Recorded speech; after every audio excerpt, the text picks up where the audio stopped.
Dhamaka, Dhamaka. Dhamaka!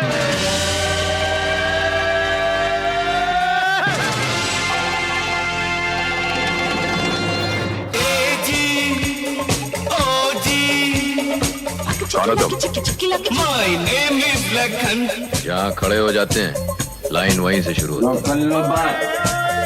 तुमने कभी किसी से प्यार किया? Hi and welcome to a new episode of Khandaan Podcast. My name is Asim and I'm joined with my lovely co-host Amrita and Sujoy. Hey Amrita, hey Sujoy. Hey everybody. Hello. We are continuing our 80s Dhamaka series and this week we are talking about Arth. Guys, we're veering into the art world. Are you ready? Well, we're ready, but how nervous are you, Asim? I think a lot of people are very wondering what will happen when Asim and art movies collide, parallel cinema collides, and I don't think it's going to be that painful, to be honest, guys. It's going to be fine. We're gonna hold each other's hands, and we're gonna get through this. Especially when the quality of this, like in the 80s art movement, was so high. Yeah. When it's a well-made, well-written, well-acted movie, like the one that we will be talking about, it's absolutely not only a painless but also a joyful process to rewatch this. And I have to say, guys, I watch a lot of what you would call art movies. Mm-hmm. I just don't watch any Indian ones. Yeah. That's basically it. I watch Italian ones, I watch Swedish ones, I watch all of these weird ones. Basically, when I was growing up, we had one cinema in town and they had some arts council funding, so they could put on movies every week, but they would not be American movies. They would be Italian movies and things really small movies that nobody's ever watched. And because I was in a small town, there was literally nothing else to do except to go to that cinema. So every Friday we would show up and watch these really unknown artsy movies. So I do enjoy artsy movies. I just don't watch Indian ones. Yeah. So, not like my people being all distressed. Yeah, because the Desi solution is just punching, right? That's how you deal with your problems. Who's talking in a sofa here? So let's start with a summary, maybe, Amrita. What is Arth about? Arth is sort of loosely based on Mahesh Bhatt's affair with Parveen Babi, which is a well that he has returned to repeatedly over the course of his career as a director and a producer. So it's about a young woman called Pooja who discovers that her director husband is having an affair with Kavita, who is the biggest star of her time, and the fallout of both those relationships. Yeah, I think it's interesting when you say it's a well that he's gone to a lot of times, right? So he's, and we have to add not only as a director, but sometimes as a writer, sometimes as a producer, right? Yeah. So Wo Lamhe was based on this, right? What else? I even think Phir Teri Kahani Yaad Aayi was kind of based on that. Mm-hmm. Yes. I think a movie called Janam was also based on that. No idea. I saw this on Wikipedia. And a few others probably, right? If I'm not mistaken, what else has he done? Any others? No, that's it? 3-4 times, right? Yeah. I don't know how accurate it is, but my fuzzy memory thinks a lot of subplots in the TV series Swabhiman, that was also kind of inspired from a lot of what Arth is and his sort of affair with Parveen Babi. I was also reading up on Wikipedia and his biography and stuff like that, and this relationship lasted 6 months apparently. Left a big impression. But having just watched Parveen Babi, I get it. I get it. That would leave an impression. Jenny is fire. Shall we? I'm going to be relying on you, Amrita, and probably Sujoy more on this, about, because I was watching this movie and I have never seen Arth. I didn't know. I know the title. I know it's biographical. I know it was a big kind of I wouldn't say hit, but it was an important movie of that era. And I didn't want to read any summary or Wikipedia. I was I just want to go in blind and see what's happening exactly. But can you guys place this movie and maybe the parallel cinema movement and this movie within the parallel cinema movement in the 80s? Like, where is it? What does it do? What's happening in that era? This is from my 80s memory, right? I'm growing up in the 90s. I was born in the 80s, and this movie released before my time. But I think the music of this movie sort of lingers on through the 90s and the 2000s. Everybody who was introduced to the world of Jagjit Singh was introduced to this album in a way. And that's why I think that plays a big part in the relevance of Arth. And as far as the 80s, 90s parallel cinema movement, I think there were a lot of other filmmakers like Govind Nilani and what's his Shyam Benegal, Mahesh Bhatt. These were the three big ones that were doing a lot of art cinema or propelling the art cinema movement in that time. So there was like a big funding also available from NFDC, which is the National Film Development Council, and that sort of pushed these stories. That it wasn't necessarily profit oriented in a way. They collaborated with the big theater actors of that era who were very popular, and they were producing these movies like Mirch Masala, what was that, Salim Langde Pe Matro, Ek Doctor Ki Maut, even like Jaane Bhi Do Yaro, it would be considered as parallel art movement. Right.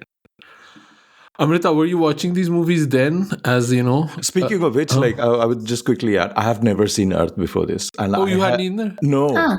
And interesting. I wanted to find out why. No, actually, I've seen it, but like in bits and pieces, and I wanted to find out why. And it was primarily because it's an A certificate movie, and as a kid, I did not have access to it. And I do think there was this idea of these artsy movies are like Gandhi movies, like there was like stuff going on. It's not family friendly in some way or the other. No, but it's interesting because watching this now, and I'm like, what was the Gandhi bath in this movie? Like, what is there that's shocking? What is there that's different or scandalous that kids wouldn't watch it and stuff like that? And I'm assuming that there's just the idea that grown-ups have sex. I think that's probably the only thing, right? Yeah. I have. There is also one very strong line that's Shabana tells to Smita Patil in this movie that we'll probably speak about later, or do you want me to say go for it now, right? It's that one line that keeps echoing, Bistar mein randi ka roop dharan karna chahiye. And as a teenager, I heard a lot of my friends just saying it wildly, and I never knew the reference. Which movie is this from? And then like eventually when I watched it, I was like, oh, it is from Arth. Okay. Interesting. Amrita, what about you? Where does Arth stand for you? So Arth, when I first watched it, I didn't really think of it as being like parallel cinema as such, because I just watched it without any context whatsoever the first time I watched it, because it was just playing on Doordarshan or something, and that's how I watched it. And it's just such a good movie. It's a story that sort of takes you along and has like a beat to it. I think when a lot of people talk about art cinema, they are talking about something like All We Imagine Is Light, which is like a very, like it doesn't really pay attention to pacing necessarily. It's about, events unfolding or characters unfurling, etc. But Arth is very much a plot-oriented film. Like there is a specific arc for each of the characters. It's very easy to follow, even if you are not a student of cinema. And you could be like a a member of the ordinary audience, and you would still be able to understand what this movie is trying to do and what it's trying to portray. And I think that's what the parallel cinema of the 80s in particular, the 70s as well, but the 70s and the 80s, I would say together. Movies by, like people such as, say, Manikal or Saeed Mirza, or just these Sham Benegal, these are like very accessible movies, actually. And Mahesh Bhatt is a very strange stepchild of that movement, in that he very much made that kind of movie in the 80s, but as the 80s progressed, he became more and more commercial. And by the time the 90s rolled around, he had sort of made that trip so far into commercial cinema. And he wasn't a very good commercial filmmaker, by the way. He was just a terrible commercial filmmaker if you've seen any of his commercial movies later on. But I believe by the time that he was making, for example, Duplicate with Shah Rukh Khan in the 90s, he was barely on the sets. He was apparently directing something like 20 films at a time. He had an army of assistant directors who were mainly doing the work while he was sort of giving them mentorship or something. Like vibes-based directing. Yes. It was terrible. It was absolutely terrible. And he was he was a barely functioning alcoholic. It was just bad scenes all around. So a lot of the things that you see in Arth, especially the parts that are very not very complimentary to Inder, the character of Inder Malhotra, that's actually very true. And I will say this for Mahesh Bhatt. He might be a cretin, but he is a very self-aware cretin. Like he's never pretended to be better than he actually is. Yeah, he is not whitewashing in his own story. Like he's like, I'm a very unlikable person, but for some reason these two women love me. Yeah. Yeah. It's interesting because I feel like Mahesh Bhatt, the more he made movies, the more disdain he had for commercial cinema, and that really showed in his approach, in the way he's making cinema. Like he knew that he was just catering slop to the masses, and he was like, "This is what you want, then here, have it," And I think one of those directors that pushed that idea to its limits. Like he's when he's making a Zakham. And then after that, he makes Kartoos. He knows what he's doing, right? Yeah.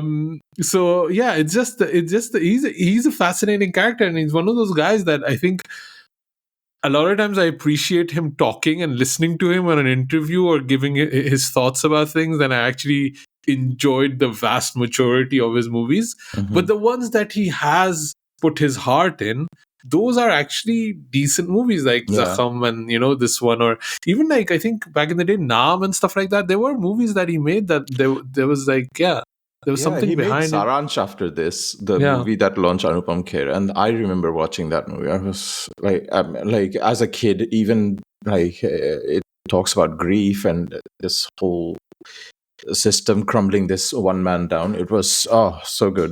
Or Daddy, Daddy. Like that was that Pooja Bhatt's debut? I think so, yeah. Yeah, and she was so good in it,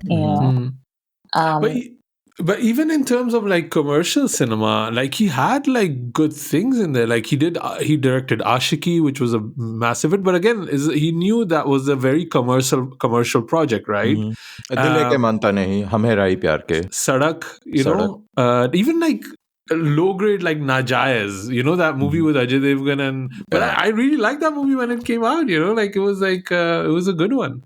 So he's done like a lot of work, and but yeah, there was this, I think maybe was this disdain of alcohol, commercial cinema or alcoholism or whatever you want to call it, whatever reasons that it wasn't there anymore. The quality wasn't there anymore.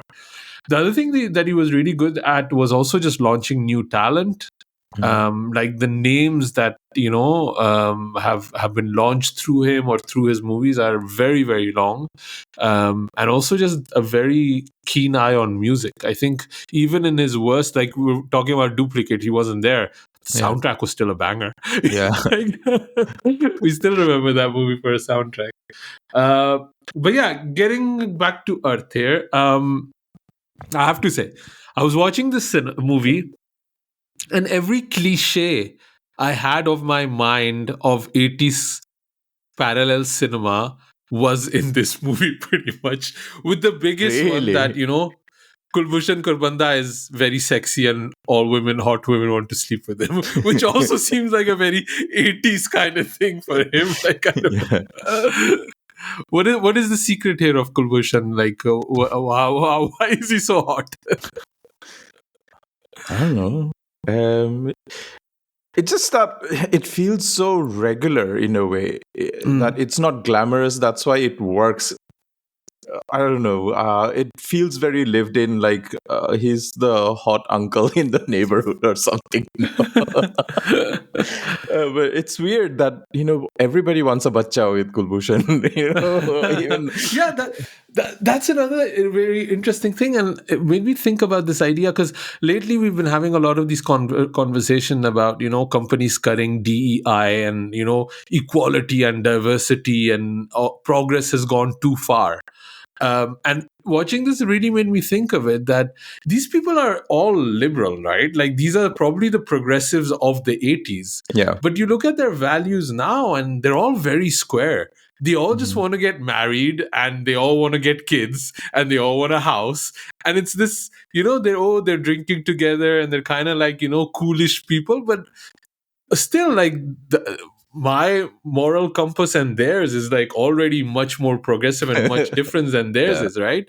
So it's idea that in the 90s we were all cool in the 90s. There was no racism, there were no problems, but there was. And this conversation of progressive ideas of equality, all of this still needs to keep getting pushed. Otherwise, we end up looking like old farts in the 80s, It's just like one of those thoughts I had with watching Arth, that, this is progressive, but it's actually very, very square. There's nothing, it's very base level for me, at least.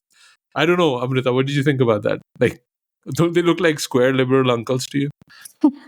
I think for its time, it was probably very revolutionary. The fact that she doesn't take her husband back at the end of the movie.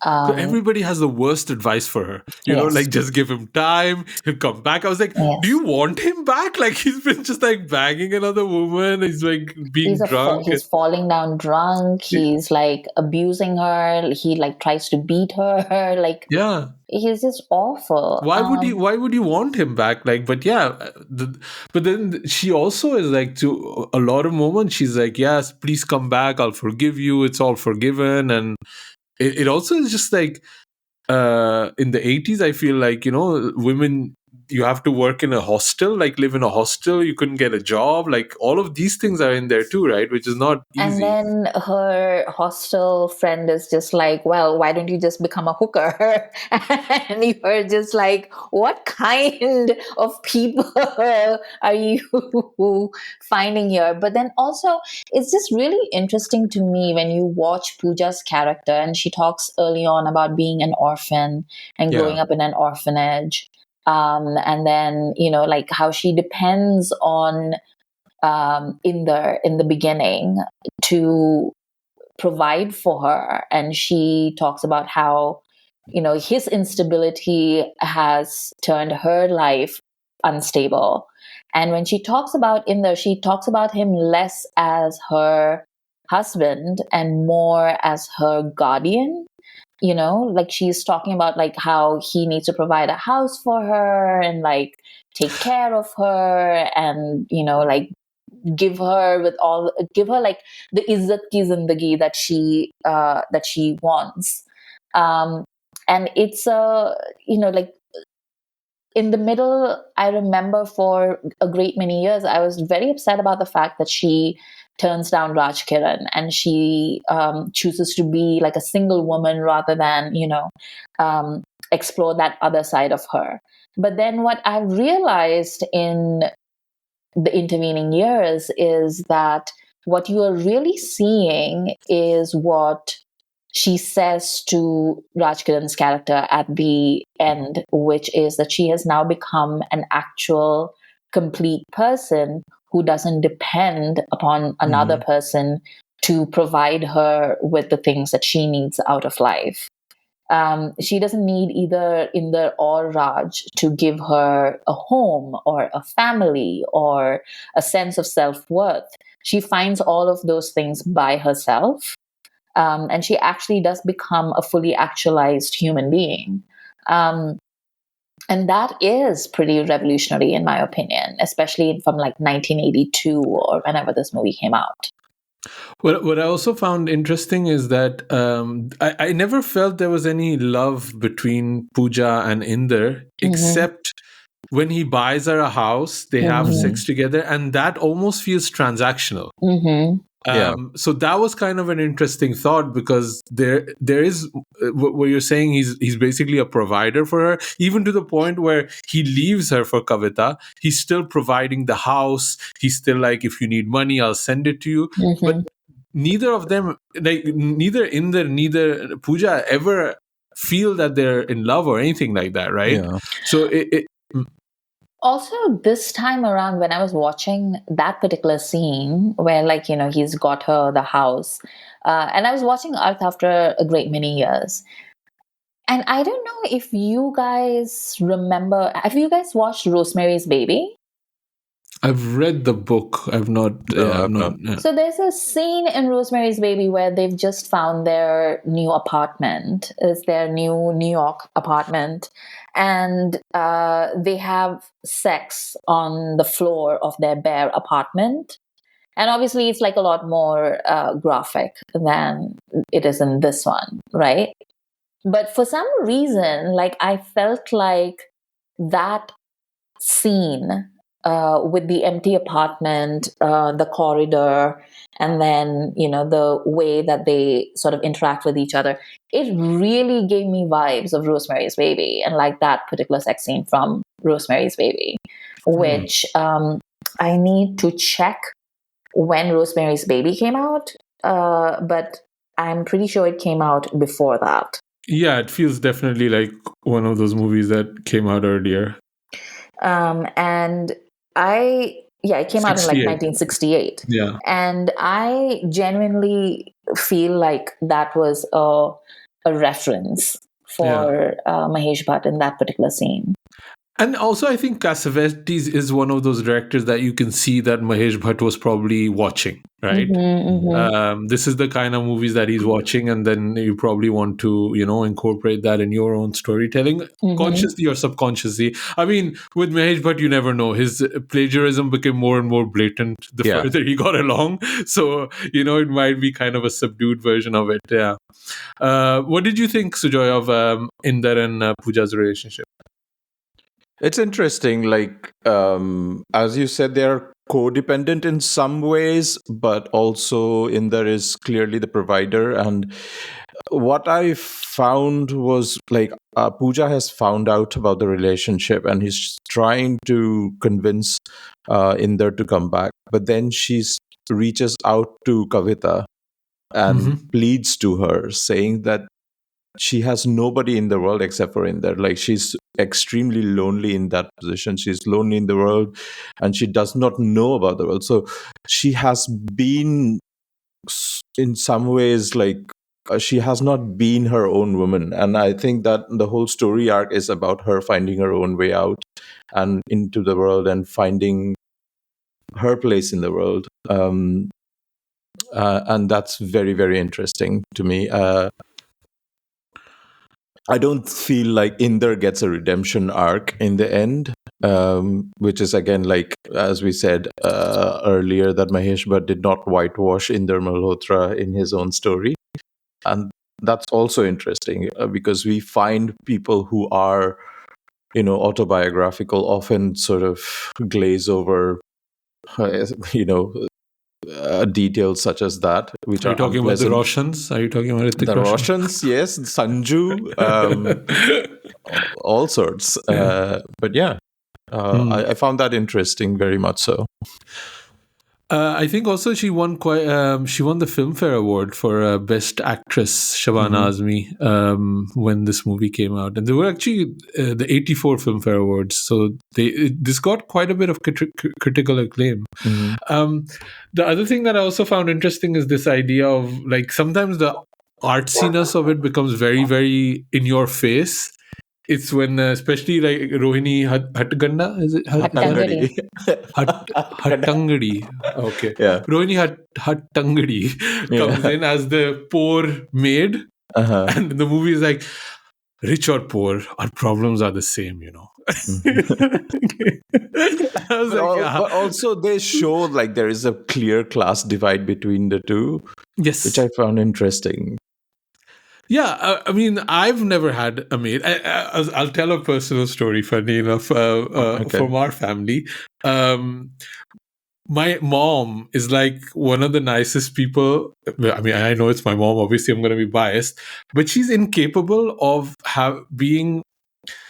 creating that hierarchical thing that we have in Desi culture with anybody that's working. So because she hasn't lived in Pakistan, whenever she goes back to Pakistan, she treats everybody like her child. So when people are like coming in to clean the house or like rickshaw drivers and stuff like that, she gets really uncomfortable. She's not able to, she gives them too much money and she'll be like giving food and like, but in Pakistan, it's this like idea of no, you have to treat them badly. Otherwise they'll forget themselves.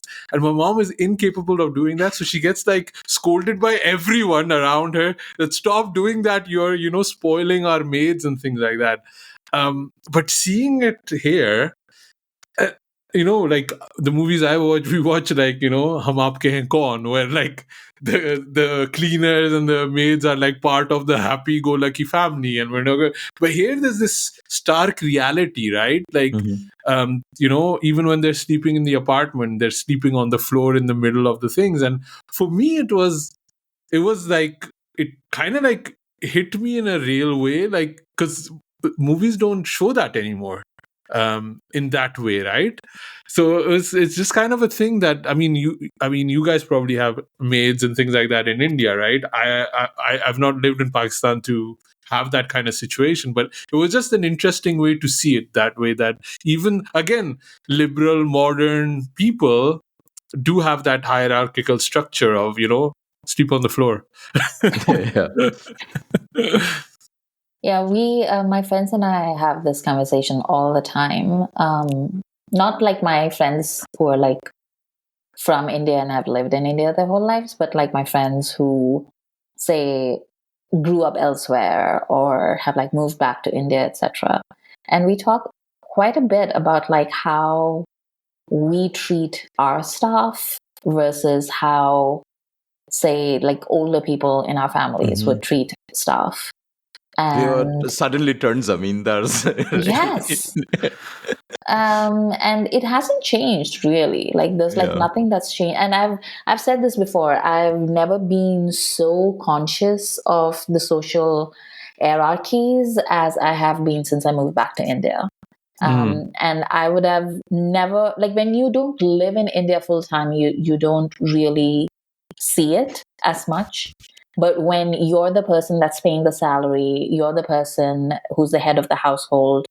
I live by myself, so like I'm the head of my household, and the way that people defer to you and the way that they treat you because they know that you are signing their paycheck, it's honestly pretty gross. And it doesn't matter how I might behave differently from, say, the people around me.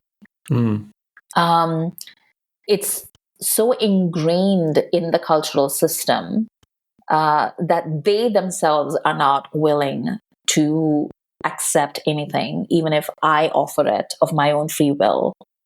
So, for example, I have two women that like work for me, and they do like very different things. And neither one of them will step into my house with their shoes on. And I'm like, I have like an entire little area where, like, everybody keeps their shoes when they enter my house. It is an Indian home, so you don't step into my house with your, you don't walk around my house with your shoes on. But there's a place where everyone can leave their shoes. I have like a designated area, and it's the same for me and my friends and whoever comes to my house. But no matter what I say, no matter what I do, these women will insist on leaving their sandals at the end of the not even outside my house. They leave it like down the corridor from my house and then walk barefoot to my door and then enter it. It's some sort of caste thing, I think. I don't know what it is, but it is horrendous and I loathe it. But yeah. Yeah, it's really weird. Like, because I mean, I have a cleaning lady that comes in here in London, but that's not the relationship I have with her at all. Like, it's pretty much like service provider here. Yeah, right? yeah. So it is weird to see it like in shown on screen in such a real manner. Yeah, and. Like obviously, like if you can get somebody to help out, it's you obviously want to do that, right? And I think even like a lot of times now with a lot of discussions that are happening about it's so expensive to live in Europe and America, in India, back in Pakistan, we used to have everybody take care of our needs, and a lot of people are going back because of that. So you are availing of the services that are there, but there's something inherently icky about it, right? Yes. You're basically just saying that, labor is cheap. And therefore instead of them being the cheap labor in the United States or the UK or the EU, because they're immigrants and therefore, they're getting treated differently, they suddenly realize that they would much rather exploit than be exploited. And therefore, they would like to go back home and exploit some poor people for their cheap labor. And it is gross. It is just, ugh. Yeah.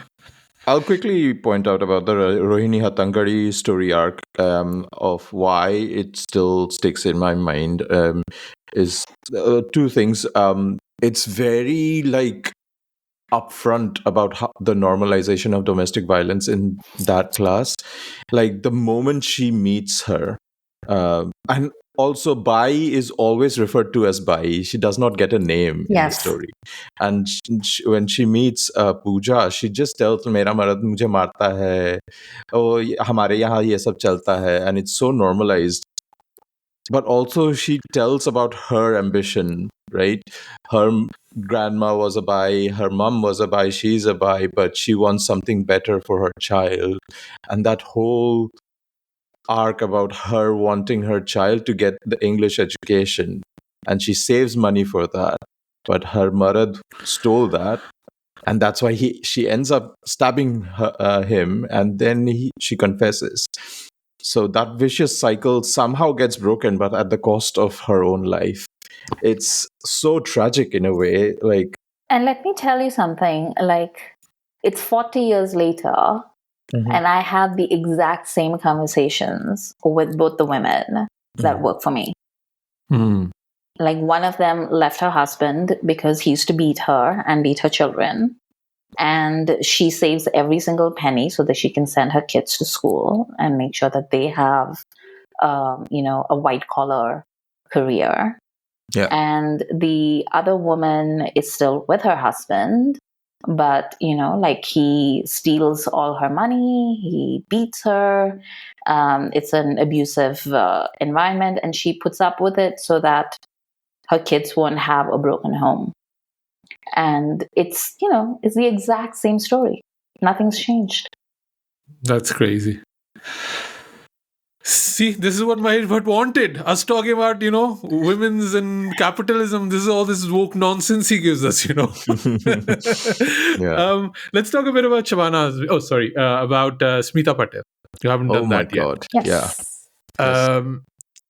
Yeah. Because she... I think what's interesting about this movie is how it kind of completely drops us into the action both times in a way. Mhm. Like we're talking about Inder and Pooja's relationship. Immediately they're like, oh, this is Tuesday. Like, a whole thing happened. They've been living a whole life and this is just their Tuesday, right? And the same thing with Kavita's Kavita. character. You suddenly is revealed that in there when the camera spans around that she's just jokingly asking, is there somebody else living there or with you? And he's just clearly lying, like the worst liar in the world. Yeah. Camera pans and you see, oh, he is with another woman and they've been having this relationship for a long time apparently. And there's never this idea of how these people met, how they kind of fell in love, how they decided to cheat on each other. It's just Tuesday, And I think that's also kind of a very refreshing take on how these stories are being told. It almost feels like a theater play to a certain degree, right? So I found it interesting that we don't really hear Kavita speak for the longest time. She's just this unattainable figure. And you see flashes of her, like when she's packing while he's lying very badly on the phone, or like when she's on the set, or things like that. But you get an uninterrupted view of her for the first time when you see the ad that he's shot, where you just see her. And it's such it's a terrible ad. It's a terrible ad. It's really bad. I am on Dalit Tahil's side. Yeah. Where is the product? It's true. Where is the product in there? It's a horrendous ad, but then she is so beautiful and she's almost like a painting come to life. And my God, I know she's supposed to be Parveen Babi, and obviously nobody can be Parveen Babi, but Parveen Babi, by the way, in 1982-83, she was still a huge star. It wasn't that, she hadn't had that, that steep fall into anonymity that she did later on. She was still, everyone was still talking about her. She was still acting. But Smita has this quality about her. She's just so sexy. And it's not a very obvious sexiness, but she's just one of those women that you just can't take your eyes off. Yeah. It's an insanely great piece of casting to have Shabana. Shabana, by the way, it's always hilarious to me that Shabana always got cast as the saintly, sanskari wife in so many movies, starting with Amar Akbar Anthony, where she's very reluctantly a hustler, but actually she's a sanskari girl who just wants to marry. Yeah. Shabana Azmi was she was a hellion when she was young. She still is, to be honest. And she was just so she just cut a entire swath through Bombay. She was dating all these really famous men, and then she was Kafi Azmi's daughter. She was just she was quite somebody. But she's just so great at being the sanskari woman.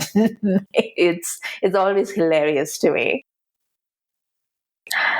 Also, I think with the Smita Patil, it's interesting because she in the same year she's pretty much done Shakti and she's done Namakala, these big commercial hits, right? But she always felt like one of those heroines that had one foot in the parallel art kind of scene. But I think there's not a moment where when she's playing Kavita that you would say, oh, she's not one of the biggest stars in India at the moment. She can sell that idea really well, right? I don't know how well she could sell it in the 80s. I don't know what her standing was, because it is the era of the Rekhas and the Parveen Babis and all that. So she was kind of the odd one out, I guess, right? But in terms of performance and kind of stature, she can sell that idea really well. I don't know. I think Amitabh Bachchan tore his chest in Dhamaaka, and you could see Smita Patil on his hairy chest. So I don't know what you're talking about, Asim. Also, she has one of the most famous rain songs in Bollywood. yeah. So And I think like Smita was like a huge star. Like there's no two ways about it. Like I remember when she died, and I was like very young when that happened. Or like I don't know. I don't think I remember her dying because I think that happened when I was very very little. But I do remember for years after, people were still talking about it. And I remember as a child thinking, wait, so she was hooking up with Raj Babbar of all people? Like, why? It just like made no sense because like that's like a platinum tier woman. Like, my God. and Raju में bronze भी नहीं है. I know. वो तो copper ही भी नहीं आता. Is that plastic medal you give like? Oh God. Any Raju fans in the house? Make yourself visible. She died in 86, age 31. Yeah. Jesus. I was too young for that, but I do remember, like, even when I hadn't seen anything that she had made, I remember people talking about Smita Patil. And for years afterwards, like Stardust and Filmfare and all of those magazines would talk endlessly about her and her tragic story. So IMDb is saying she passed away due to complication after childbirth. Yeah. I thought it was also always cancer. Maybe I was just like, I thought it was, okay. I wasn't, okay. It was very unexpected. Yeah. And I think that's kind of the reason why Pratik Babbar got so much support when he made his debut, because there was just so much goodwill for Smita Patil. It wasn't about Raj Babbar at all. I don't think anybody was thinking of him as like, oh, Raj Babbar's son. Everyone was like, Smita Patil's son, is making his debut, and he is a fantastic actor, just like his mom. Right. Raj Kiran can catch a break, right? Yeah. Nobody wants to be with Raj Kiran. They dump him, like, they murder him. They murder him. Like, dude can't catch a break. He's such a good guy in this, but it reminds me of an Instagram reel that I recently saw. This one character, one of those sketches when one guy plays all the characters. So it's like, this guy is like, why doesn't anybody love me? And then this other guy just turns up and like peeks in, not you. And it's pretty much that. Like, Raj Kiran is literally why Andrew Tate makes movies, like reels. This is the content. This is the content farm. Good guys never win. Exactly. Don't be a beta. Be a alpha like Inder. Like just drink and cut your feet and abuse women. This is really again, like we're talking about maids and things haven't changed, and the male idea of what is a good guy and who gets the girl is also kind of explained. Like Raj Kiran doesn't get a shot at all. I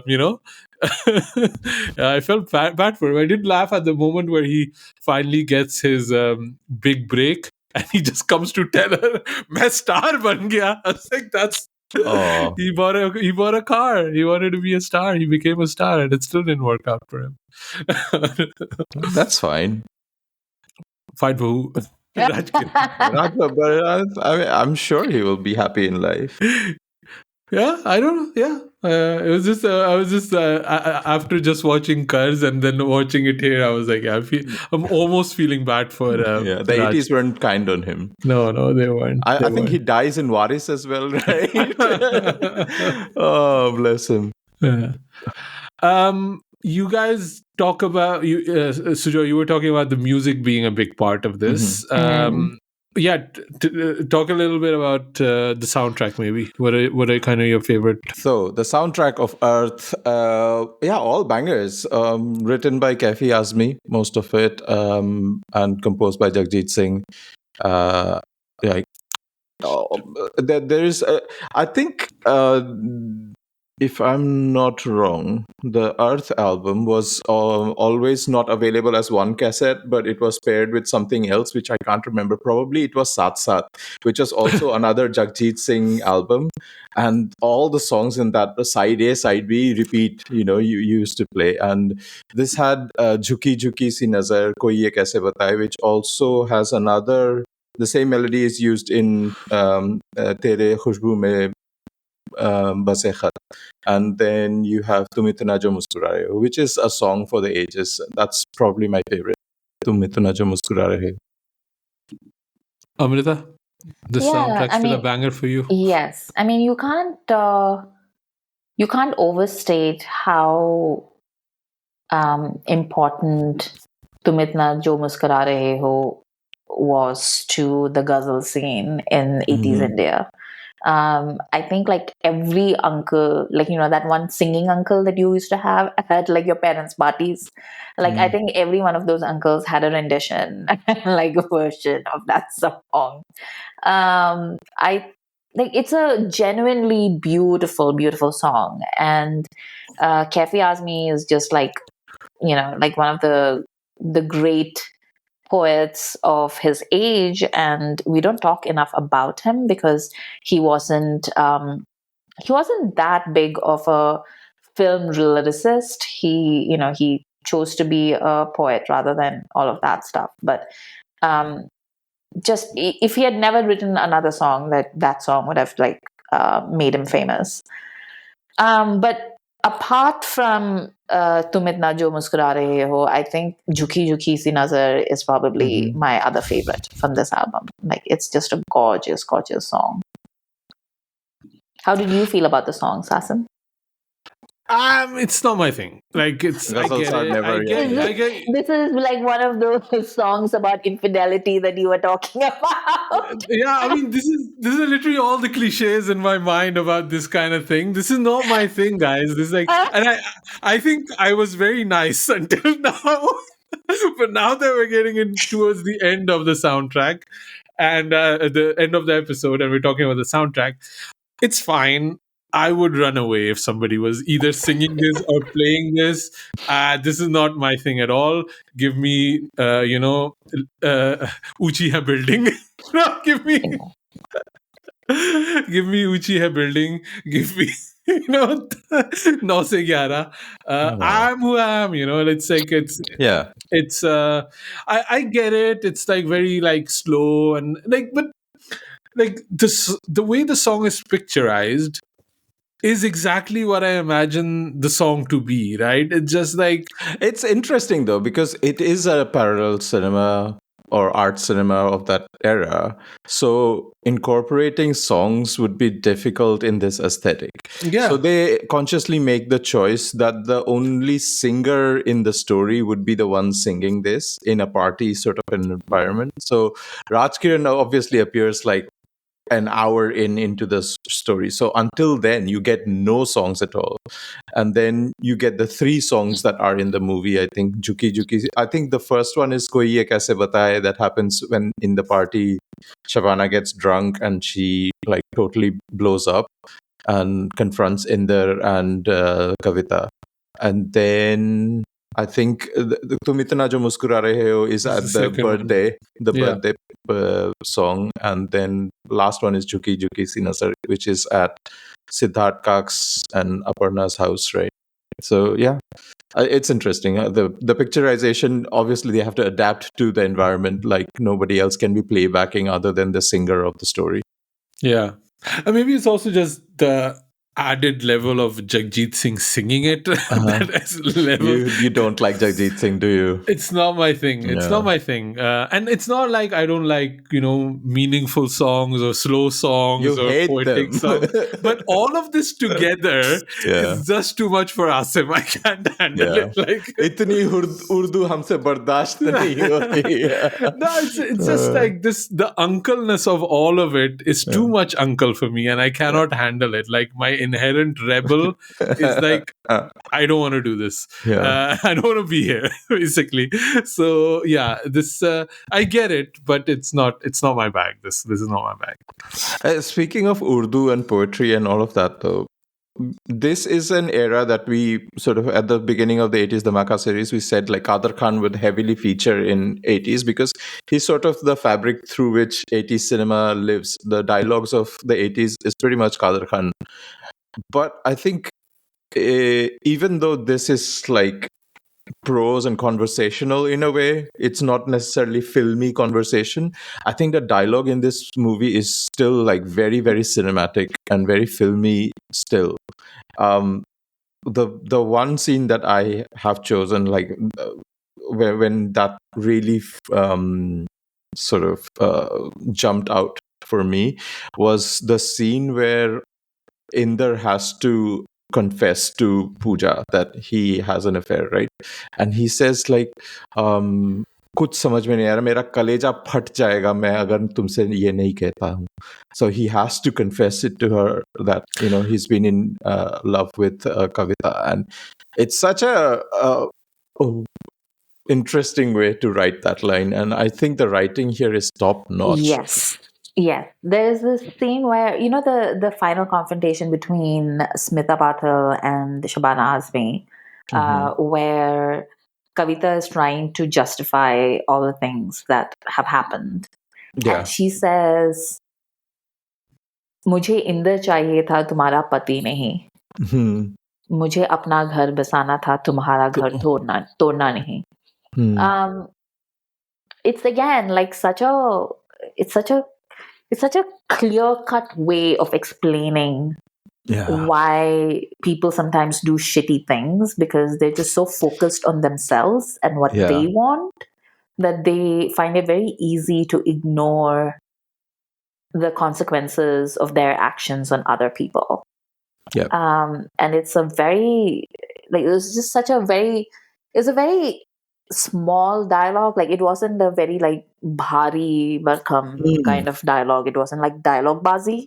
It was just a very simple way of putting it, but so effective.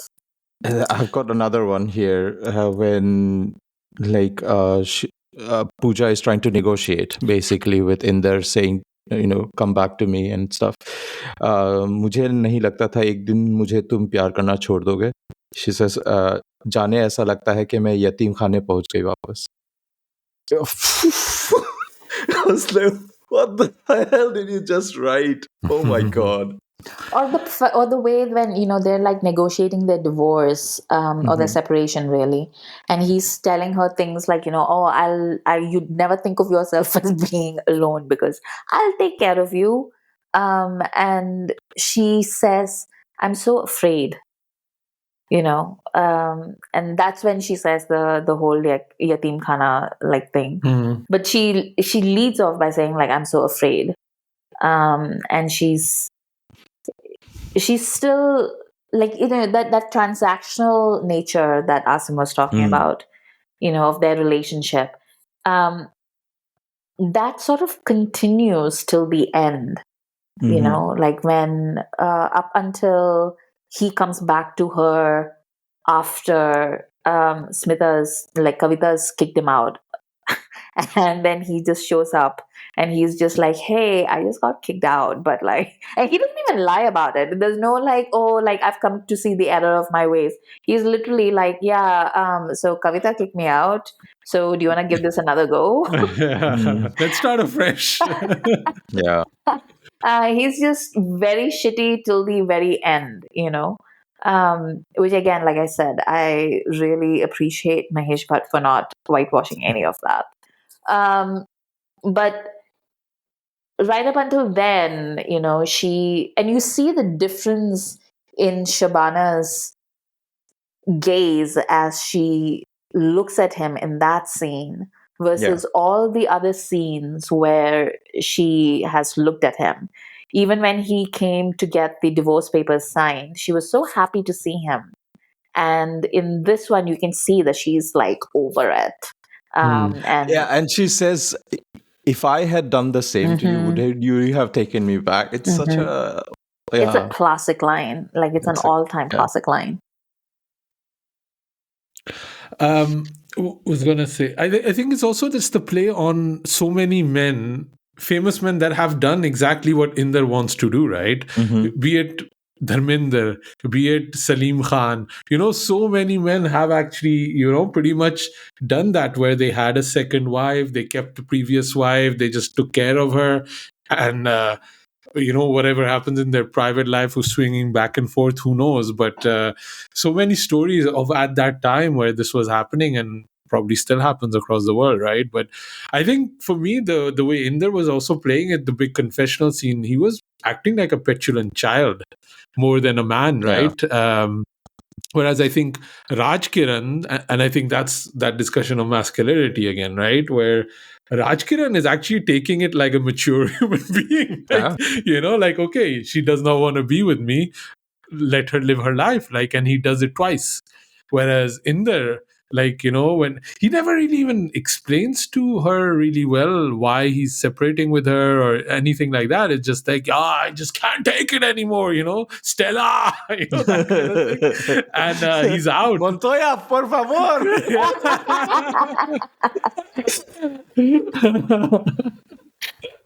Such a niche reference, Vijay, that nobody will know about in 3 weeks' time. Yeah, you have to be chronically online to get this reference. That one. So yeah, but I thought that was also kind of an interesting thing, that that this was probably just reality, right? But yeah, I'm so happy that I got that. So proud of himself. Absolutely. Great. Any final thoughts? Any scenes? I just go ahead. Yeah, go for it. I was just going to say that Smita Patil and I'm blanking on the name now. Shabana Azmi, Smita Patil and Shabana Azmi. That was my favorite scene. Where they're at the end, where they're together and they have that kind of. Because also because we're talking about the infidelity and all of it, but it's also this paranoia and her disease. How when Shabana is kind of confronted in what of a state she is in, and she doesn't attack her, she's like, yeah, fine, I'm doing it, and I'll stop coming into your house, I'll stop screaming, I'll stop crying, I'll stop all of these accusations which just sound completely insane, but for her it's so real, and she never kind of counters that. That was also kind of a very powerful scene for me.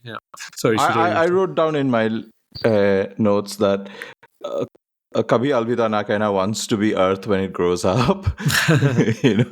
The other random note is this features a long list of other actors, like Mazhar Khan is in there as Harish. Dalit Kahil plays a character called Dilip. Gulshan Grover is in there as Gulshan, which is funny. Didn't even get a name. They didn't even bother giving him a character name. But the one thing that sort of broke the aesthetic of the movie for me, it was so tight. But then Deena Pathak appears as Kavita's mother, and I'm like, ये तो Basu Chatterjee की movie है. This is a Rishikesh Mukherjee movie for me. Because Deena Pathak is so integral to that aesthetic of Bollywood cinema, like Khubsurat or Golmaal of Rishikesh Mukherjee. So when Deena Pathak appears, I'm like, nahi, I don't want Deena Pathak in this movie for some reason. I love Deena Pathak, but not in Arth. I also enjoyed all the 80s psychology thing, which is like, hey, this woman is a paranoid schizophrenic, and she's electric shock is the only treatment. And she's hallucinating about you, so you should go by yourself and sit there. We'll wait downstairs. I'm niche hi hai, Hilarious. I was also shocked that Mazhar Khan resigned. I was like, wait, he's his employee? I was like, I thought they were friends or something like that. But I was like, wow, this is a really... I resigned from our friendship. I was like, this is a terrible terms of employment here that Mazhar Khan has signed on to, unfortunately. And Siddharth Kak and what's her name? Geeta Siddharth, they are worst friends ever. Like burn their house. Like they're the worst friends you can ever have. I guess that's it for Arth. I am really happy I watched it finally. I will say the print is terrible. There's a lot of lines that I even had trouble hearing exactly what they're saying. There's no subtitles. It's really tough to watch this movie, and this is one of those movies that needs film preservation, that needs kind of a mastering, like an upgrade print of it, and it's a shame that hasn't happened. I have an Eagle release released DVD of it. That's how I watched it, and it's okay. It's much better than the YouTube print that is available. I think the Eagle DVD is sort of uploaded on Eintuzan as well. So for people who want to watch through that, but Eintuzan is not available to stream in India. Yeah. The DVD is probably the only better print that is available, which is a shame because this needs a much better remaster. And this is probably one of those movies that if it probably gets a re-release in some small run in theatrical, and that's probably the best way to watch it because home viewing is very, very difficult for this one. Yeah, we will have a good time when we try to find a way to watch New Delhi Times. yeah, we're gonna be struggling. I think it's a struggle for all of these like artsy kind of parallel movies, right? Amrita, where can people find you online? You can find me on Twitter and Blue Sky at Amrita IQ. So, Joy? You can find me on Twitter, Instagram, TikTok, Blue Sky at 93K. And you can find Khandaan Podcast on all our socials at Khandaan Podcast. Do check out our YouTube channel, Khandaan Podcast. And more new stuff is dropping there. So likes, share, subscribe, all that. Yeah, and if you are a Patreon listener, you are getting these episodes quicker than the main feed and ad-free. So that's really cool. And it's a way to support us. So, join up at Patreon. We might be doing something extra for Patreon too. I'm just thinking about it, but the schedule is very tight with these 80s movies. Next episode, we're going to be talking about Nagina. So thank you for listening. Drop us an email at youpodcasting@gmail.com. पटापट धिंगड़ी पका पका पका पका पका